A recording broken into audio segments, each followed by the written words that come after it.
So we finally have a winner. We finally have a winner of this MMA trilogy, because Dustin Poirier walks away victorious after beating Conor McGregor in the first round by a doctor stoppage at UFC 264, because quite frankly, Conor McGregor snapped his leg in half. I'm here to talk about it. Before I do, my name is Rahul J. Chan. This is the Battle Camp. Thank you very much for joining me. Please do subscribe to the channel if you haven't already. Karma's not a bitch. She's a mirror.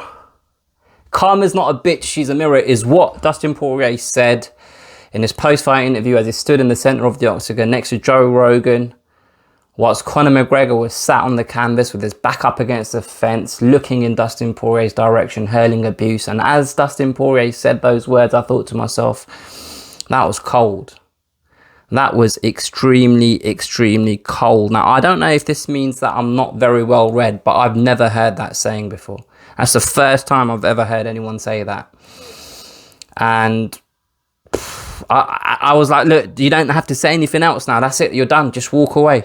That was a mic drop moment for me personally. But before we talk about the path that both of these fighters are on after what happened last night, let's just talk about the fight itself a little bit, because going into the fight, a lot of people were kind of talking about Conor McGregor and what he needs to do differently. What adjustments does he need to make?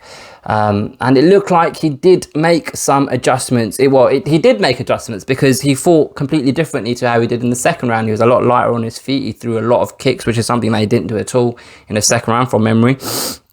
He threw a lot of low kicks. He threw a lot of spinning side kicks to Dustin Poirier's body, and it felt like he was trying to maintain a distance with Dustin Poirier. But Dustin Poirier was able to close that distance relatively easily and get into an exchange where they were grappling, and then Conor McGregor went for this. Went for a guillotine, or a guillotine if you're American, and it never really looked like it was going to sink in. It never really looked like Dustin Poirier was in any danger. Dustin Poirier eventually got the fight to the ground. There was a period of ground and pound. They eventually got back to the feet, which is when Conor McGregor threw that punch and twisted his leg and broke his ankle or his shin or whatever it is, snapped his leg in half, and that was that. That's what all she wrote. The fight ended. But one of the observations that I made during the fight is there was two exchanges, right? So Conor McGregor was throwing those leg kicks, and he managed to get close, and he threw a couple of punches that and it buzzed Dustin Poirier, because Dustin Poirier said so in his post-fight interview. He said he got buzzed a little bit. And then from that moment, there was another exchange where Dustin Poirier, I felt like he hurt Conor McGregor. So I don't know how the time between both of them, but let's just isolate those two incidents, and it can't have been more than a minute between the two. At the point when Dustin Poirier landed on Conor McGregor, I thought to myself, Conor McGregor might be in trouble here. Reason being, that is the area of the game, that is the discipline, striking. Like, Conor McGregor is supposed to have the advantage over Dustin Poirier. In fact, that's the area he's supposed to have the advantage over most of the roster. And after seeing those two exchanges, at that moment, because it felt like the fight is starting to descend into a bit of chaos now. Do you know what I mean? And at that moment, I thought to myself, if Dustin Poirier is getting the better of these exchanges, because if you compare how both of those exchanges played out, I felt like Dustin Poirier got the better of it. I felt to myself, oh mate, Conor McGregor is in for a very, very long night, and I felt like Dustin Poirier is going to win this. Obviously I didn't think it would end the way it ended, because who would have known something so such a freakish incident like that would have happened. But make no mistake about it, man. Dustin Poirier was dominating that fight. And I think the judges, two of them had it at 10-8. One had it at 10-9. I wouldn't argue either way, because it's very borderline. I feel like that round is how you interpret damage and how you interpret the rules of the game or the judging criteria, because it's hard for me. It's very hard to say whether that's a 10-8 or 10-9. It's not very definitive, because it's so on the borderline, in my opinion. So I wouldn't be upset either way. But what that tells you is Dustin Poirier dominated that fight. He dominated that fight. And let's talk about Dustin Poirier a little bit, because coming out of this, right, going into the fight, I was sat here saying how, you know, I feel like he's grown so much, and I feel like he's won at life already. And like, you know, with him, his walkout music, and that one line he said about Conor McGregor in the post-fight interview, him walking out to James Brown, pay the cost to be a boss, pay the cost to be a boss, later sample by Nas, Get Down. But anyway, that song, that music, his demeanor in the fight, just soaking in, as he was walking out, soaking in the booze and stuff like that, and just the abuse he was probably getting thrown at him, putting in the performance that he did. Started off a little bit shaky, but grew into the fight and started dominating very, very quickly. And the class he showed post-fight, after victory, like, I know they kind of had their back and forth, there was words exchanged between the two of them, but he still maintained decorum. When you got a man that you've just literally beaten up twice in a row, and he still sat there telling you that your missus is DMing him, called Dustin Poirier's wife a hoe, and you still maintain a level of classiness by saying, I hope, I wanted him to go home safe to his family. It says a lot about the man, It says a lot about the man. I watched the post-fight press conference and the way he was kind of talking, and I wish I could remember kind of individual things that he said during the press conference, but you guys can check out yourself. You don't need me to recite it to you. But I suppose the point I'm trying to make is it gave me that feeling of, what a man, like he deserves this. He genuinely deserves this, and it's not being deserving this because he's got a hard luck story. He deserves it because of the hard work he's put in. Do you know what I mean? Like, he's been grafting. He's been doing this. He's been doing this, and he's had his knockbacks and he's come back, and this is it now. Like, he's beating Conor McGregor again, and the next fight is a title shot. And should he win that title, like, he's literally, like, he's not only completed the, like I was saying to you guys, he's completed the game because, he's in a good place. It seems like he's in a good place in his life, and it seems like he's earned a decent amount of money where he doesn't really have to worry so much about money. He's got different business interests and stuff like that. But if he walks away from the game being able to say that he was also the UFC champion with all of the other stuff around it, that's like the holy grail. That's what everyone's trying to do. Like, that's legacy stuff. And he's one step away from that. And it's not like this.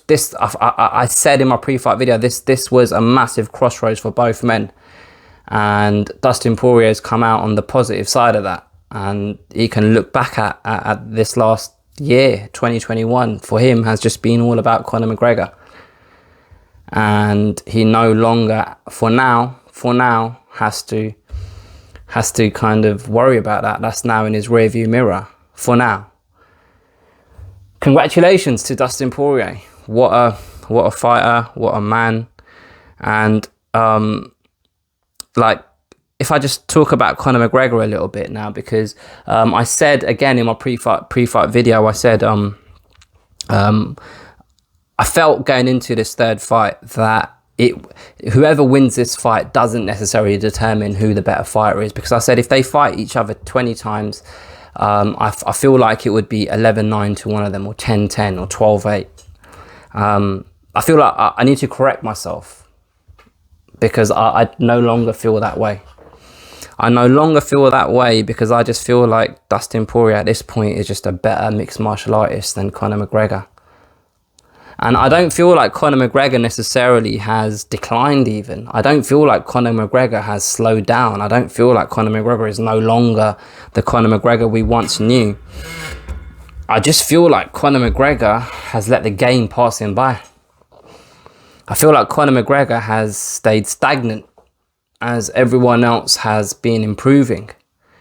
And I'm not here to, I'm not trying to kind of disrespect Conor McGregor's team, but there's a reason I feel that there's these guys that are part of these camps that have multiple high-level fighters within the UFC or even Bellator, where these guys all train together and they flourish together, they learn off each other, and it helps them it helps them improve together. What is it? Iron sharpens iron, or what is it? I can't remember the saying, but basically that.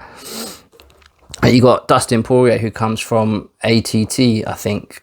I get muddled up with these gyms in America, but you know, he trains with high level fighters. Izzy trains with high level fighters at City Kickboxing. That you got these super gyms, right? Obviously you got Jackson Wink, you got gyms that have had multiple champions walk through those doors and currently have champions training at that facility, and future champions waiting that are learning from the current champions that are already training there, or the guys that used to be champions. Conor McGregor don't have that, man. To me, Conor McGregor, it doesn't feel like he's a guy that stays in the gym. It doesn't feel like he's a guy that can, like, is striving to improve his game and evolve his game. It feels like Conor McGregor has identified deficiencies in his game when it comes to grappling and wrestling, and he's tried to address that and get it to a level where it will help him manage situations when he finds himself in them during fights. But he has, for me, it doesn't feel like he's put in the work to evolve and grow as a mixed martial artist. And I feel like we've seen that. I feel like we've seen that play out in this trilogy.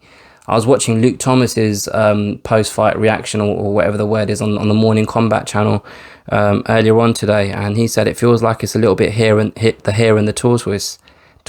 I don't know why I said it like that. Because the first fight, Conor McGregor won it fairly easily, convincingly, knocked him out in the first round in a matter of minutes. Second round, obviously, Dustin Poirier won, and now again, Dustin Poirier wins again. And I feel like that a lot of that has to do with the fact that Dustin Poirier has been working at this day in, day out, getting better with partners, with coaches that are evolving as the game evolves. And like, I know Conor McGregor's gym has a lot of fighters that fight on the European circuit, in Cage Warriors and stuff like that. But I don't know whether I'm not even saying that he needs to change gym necessarily, but what I am saying is he needs to stay in the gym. He needs to stay in the gym if he is to come back, and he needs to dedicate himself to this again like he did previously. Now it just feels like he's got so many interests outside of the fight game that he just literally comes in like a boxer would. Like a boxer would come and do a training camp for 6 to 8 weeks, fight, have 2, 3, 4 months off, and then back again at it. And that's what I feel like Conor McGregor is doing at the moment. I don't know this for sure. It's not like I'm his next door neighbour or anything and watch when he comes and goes out the house and whatnot. But that's just the impression that I get. And look, man, I'm a person that says that you can say whatever you want to your opponent. Like, a lot of people get upset with what fighters say to each other, and I don't really care, because if you're going to fight each other, I feel like physically harming someone is a lot worse than what someone might verbally say to you, right? So it didn't really kind of bother me so much what he said about Dustin Poirier's misses prior to the fight. Although I did find it very classless, and it's not something that I personally condone or would say if I was in that position. But it didn't really enrage me, right? I didn't get triggered by it, as people say these days. But post-fight, once you've lost the fight and you've been dominated in that fight and you're still sat there saying the same stuff, like, Conor McGregor was so good at walking that fine line between but what? Sorry, someone's calling me. I'm back. I forgot to put my phone on Do Not Disturb. But yeah, Conor McGregor was so good at walking that fine line between being funny and between being intelligent with some of the stuff that he said, and being able to insult his opponent where everyone in the room is laughing at what he's saying, and it's just his opponent that's getting worked up about it. But he's now come to a place where the old Conor is basically just a little bit, for me personally, like I like the stuff that he said in the octagon after the fight, and even in a press conference prior to the fight, it just I didn't find it funny. I didn't find it cool. I didn't gravitate towards what he was saying. And if this was wrestling, he's completed his for me, he's completed his heel turn. Do you know what I mean? Like if this was WWE, he went from being it's like when Stone Cold, right? Stone Cold, I don't know if any of you are going to get this reference, but Stone Cold was the guy. And then in one WrestleMania, for no reason, him and Vince, he teamed up with Vince McMahon and started hitting The Rock with steel chairs, and he became a bad guy. And it was like, why? Why are you doing this, Vince and Steve? But this is the moment now where I feel like Conor McGregor has become a full-fledged bad guy. He even posted a picture on Instagram this morning saying, "You need people like me," as he was going off on the stretcher. And that's from Scarface, because that's what Scarface said. You need people like me so you can look and point and say, there, that's the bad guy. So he's owning it for the moment. I'm interested to see what happens next with Conor McGregor, because if he's pretty much guaranteed another fight with Dustin Poirier at this point, and it will be a real kick in the teeth for the integrity of the sport, in my opinion, if he comes back and Dustin Poirier is a champion because he's defeated Charles Oliveira, and he just by default gets a title shot against Dustin Poirier. But money talks in this game.